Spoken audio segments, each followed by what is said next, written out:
से ओम प्रकाश की रिपोर्ट।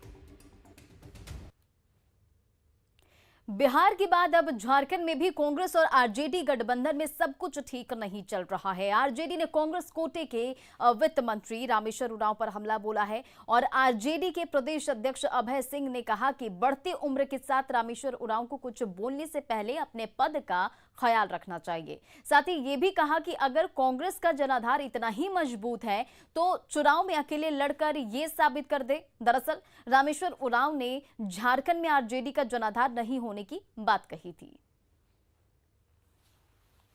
हमको तो लगता है कि यही जो है इन लोगों को बौखलाहट है और बौखलाहट में बयान दे रहे हैं। या तो उम्र बढ़ रही है, उम्र का ये तकाजा है। हम लोग तो इतना तक कहते हैं कि माने उनको ऐसे बयान जो दे रहे हैं,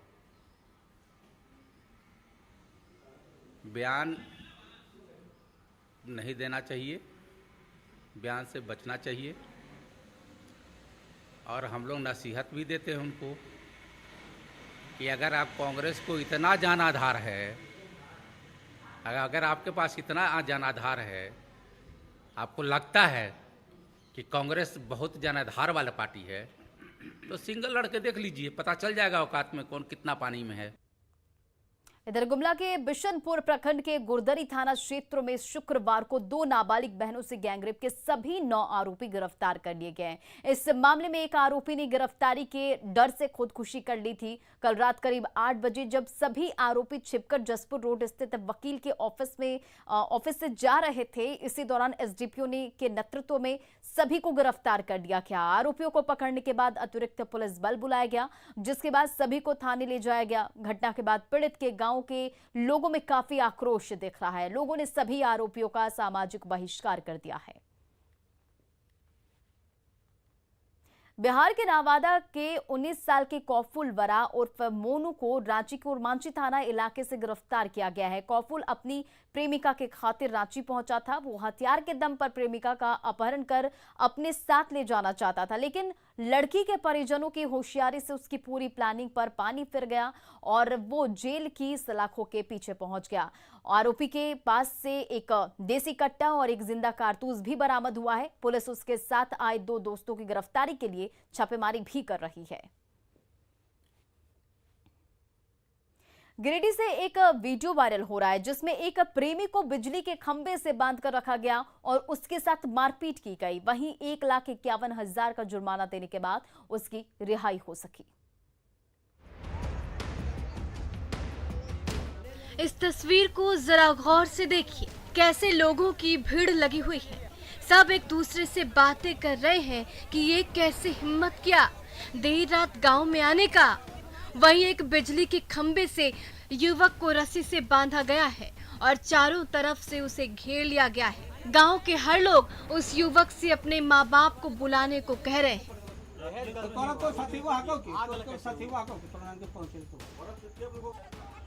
ये तस्वीर सामने आई है गिरिडीह के गांवा थाने के किशनपुर गांव से, जहां रात में ग्रामीणों ने एक प्रेमी युगल को पकड़ लिया और पूरी रात प्रेमी को रस्सी से बांध कर रखा। उसके साथ मारपीट भी की गई।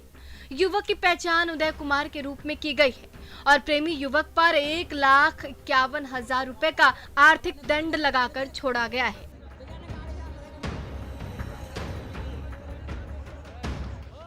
इस तरह की तस्वीर बहुत ही डरावनी होती है। लोगों को कभी भी कानून नहीं तोड़ना चाहिए और ना ही खुद सजा देनी चाहिए। अगर प्रेमी प्रेमिका गलत थे तो उन दोनों को कानून के हवाले कर देना चाहिए था। फिलहाल इस मामले में कोई भी लिखित शिकायत नहीं की गई है। एजाज अहमद, न्यूज़ 18 गिरिडीह। इधर धनबाद के चिरकुंडा में ओवरब्रिज निर्माण को लेकर ओवरब्रिज के समीप अतिक्रमण हटाने अधिकारी पहुंचे। इस दौरान अधिकारियों को स्थानीय लोगों और दुकानदारों का विरोध का सामना करना पड़ा, लेकिन अतिक्रमण मुक्त कराने आए अधिकारियों ने किसी की एक भी नहीं सुनी। अतिक्रमण मुक्त करने में लगे रहे। बता दें कि ये ठेका एमएसडी कंपनी को मिला है। 56 करोड़ की लागत से चिरकुंडा बराकर पुल का निर्माण किया जाएगा। और आपको बता दें कि अतिक्रमण हटाने को लेकर 15 दिन पहले सभी को नोटिस दिया गया था। नोटिस के बावजूद लोगों ने अतिक्रमण नहीं हटाया। वहीं दुकानदार का कहना है कि पिछले 35 सालों से हमारी दुकान यहां चल रही है, दुकान टूट जाने से हम लोग सड़क पर आ जाएंगे। कोडरमा के कोडरमा नगर पंचायत के वार्ड नंबर 1 के फुलवरिया की गिनती शहरी क्षेत्र में होती है। वन विभाग की ओर से सालों पहले 4 सोलर स्ट्रीट लाइट लगाई गई थी, उनका हाल खस्ता है। बिजली विभाग ने भी बिजली के तारों का जाल और एक ट्रांसफार्मर लगाया है, अब तक उसमें बिजली नहीं दौड़ सकी है। आज कोयले की कमी से पूरे राज्य में बिजली की संकट व्याप्त है, लोगों को परेशानी भी झेलनी पड़ रही है। लेकिन आज हम ऐसे एक गांव में खड़े हैं जो कि पूरा का पूरा गांव कोडरमा नगर पंचायत कहलाता है और वार्ड नंबर 1 का यह इलाका फुलवरिया गांव है, जहां की पिछले कई एक वर्षों से, या यूँ कहें कि आज़ादी के 75 वर्षों से इन्होंने बिजली का चेहरा तक नहीं देखा है। सड़कें तो बनी हैं, लेकिन इन सड़कों को शहरों से जोड़ा नहीं गया है। आइए हम बात करेंगे यहाँ के रहने वाले लोगों से और जानेंगे क्या क्या मूलभूत सुविधाओं से ये महरूम है। बिजली कब से नहीं है यहाँ? सड़क का क्या हाल है? सड़क बन गया, सब कुछ बन गए हैं, बाकी पानी के और बिजली के अन्हार में रहा। अभी हाथी के रोज गुहार हो ले, कने बाल बच्चा के लेकर जी रात के समय में कहाँ गिर गए, कने पट के ये बुड़ी जाता है। 10 गो परिवार है, नाने बुतरू है, कहाँ लेके भागिए अन्हरवा में। और कहता है कि बस अथी साइकिल के बस टायर जरा के रहो रात में, बताओ है।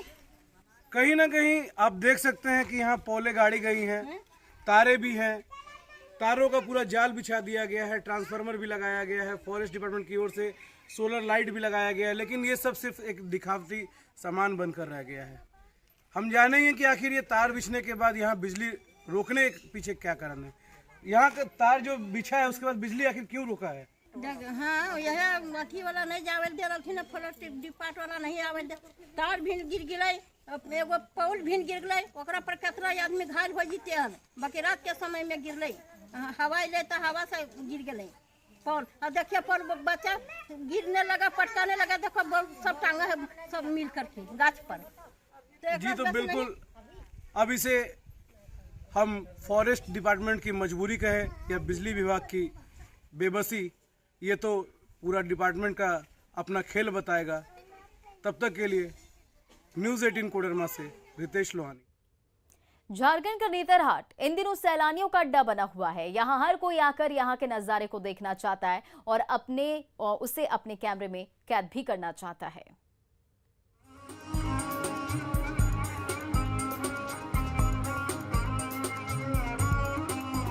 स्वागतम, ये वादियां आपका स्वागत करती हैं।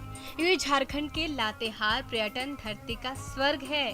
यहाँ दिख रहे हर पर्यटक अपने कैमरे में इस खूबसूरत पल को कैद कर रहे हैं। और हो भी क्यों ना, यहाँ का मौसम जो इतना खुशनुमा है। ये वादियाँ हमें शिमला और कश्मीर की जो याद दिला रहे हैं, जहाँ हर तरफ वादियाँ ही वादियाँ, पेड़ों के इस कतार और कुहासे की चादर ओढ़े यहाँ का मौसम मन को मोह रहा है। आज का मौसम तो ये शिमला को मात कर दिया। शिमला फेल हो गया आज नेतरहाट का जो मौसम है। नेतरहाट की वादियों में सर्दियों का मौसम पहले ही आ चुका है। छोटा नागपुर की पहाड़ियों में लगभग 3500 फीट की ऊंचाई पर स्थित नेतरहाट में अभी से ही पर्यटकों की जबरदस्त भीड़ उमड़ रही है। वीकेंड के दिनों में यहाँ सैलानियों की भीड़ इस जगह को और भी खास बना देती है। यहाँ का सनराइज और सनसेट पूरे देश में लोकप्रिय है। हाँ, ये तो ऐसा लग रहा है कि झारखंड का जैसे भारत में कश्मीर है, तो ये झारखंड का कश्मीर जैसा यहाँ पर है। इस तरह से यहाँ पर इतना अच्छा यहाँ पर जो है कि मौसम है। यहाँ पर ये नेतरहाट जैसे कि झारखंड का स्वर्ग है, स्वर्ग के जैसा यहाँ पर है। इस रेंज में पहाड़ों की संख्या काफी ज्यादा है। यही कारण है कि नेतरहाट को पहाड़ों की मल्लिका भी कहते हैं। सुबह सुबह पर्यटकों को यहाँ एक अलग सा सुकून मिलता है। प्राकृतिक क्षेत्र होने के कारण यहाँ की हवाओं में अलग ही ठंडक होती है, जो लोगों को रोमांचित कर देती है। यही कारण है कि पर्यटकों का जमावड़ा यहाँ पूरे साल लगा रहता है। संजय भारती, न्यूज़ 18, नेतरहाट। इधर रामगढ़ में दुर्गा सोरेन सेना के कार्यालय का उद्घाटन किया गया। विधायक